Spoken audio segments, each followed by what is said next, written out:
Pasalamat tayo sa Panginoon sa binigay na magandang panahon. At higit sa lahat, binigyan tayo ng malusog na pangatawan. Mga batang Pinoy, are you ready to make history?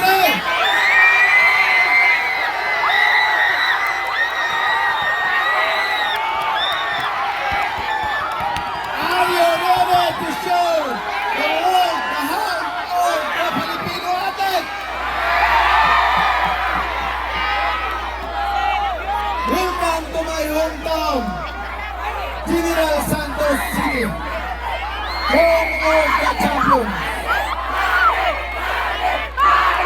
Dito ako lumaki, dito po ako natutong mangarap, at dito ko napatunayan na ang tagumpay ay para sa mga taong hindi sumusubok at laging nakitiwala sa Diyos.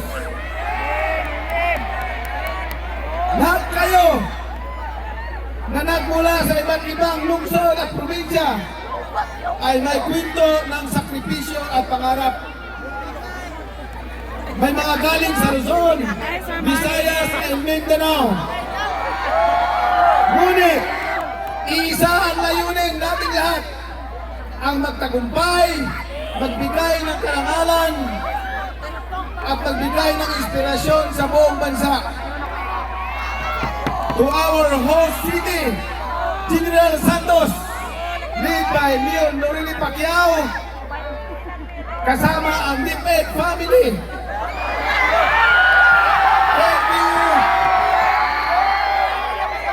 Thank you for welcoming the Batang Pinoy family with warm energy and love.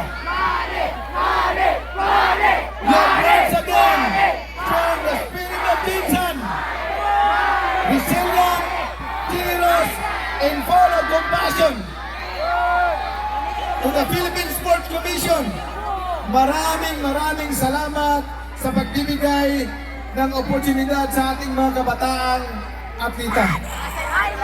To all the coaches, parents, and guardians, kayo ang tahimik na bayani sa likod ng bawat tagumpay. To our DILG and all our local government units across the country, pati sa lahat ng sponsors at volunteers, daghang salamat sa gugma o suporta ng inyong ipakita. Together, we are building a nation of discipline, determined, and God-fearing athletes. Bilang isang atleta at dating mambabatas, I give my full support to the Grassroots Sports Development Program. Dito, nagsisimula ang mga tunay na sa mga kabataang tinuturuan ng disiplina, respeto, at malasakit sa kapwa. Sports is more than winning medals. It is about building character, teamwork, and leadership. It is about learning humility and victory, and courage in defeat. Mga batang Pinoy, I challenge you.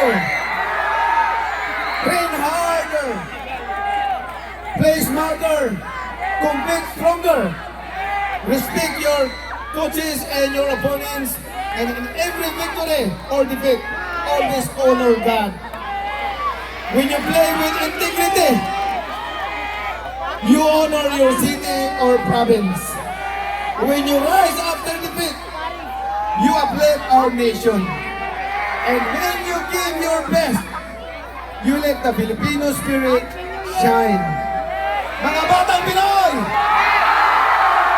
tandaan nyo to, mahal na mahal kayo ni Manny Pacquiao. Maraming salamat sa inyong lahat, sa ating mga bisita.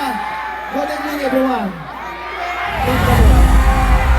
Ladies and gentlemen, please welcome the chairman of the Philippine Sports Commission, Honorable John Patrick Gregorio, together with Jensen's Mayor, Honorable Lori Pacquiao, for the official declaration of the opening of Batang Pinoy 2025.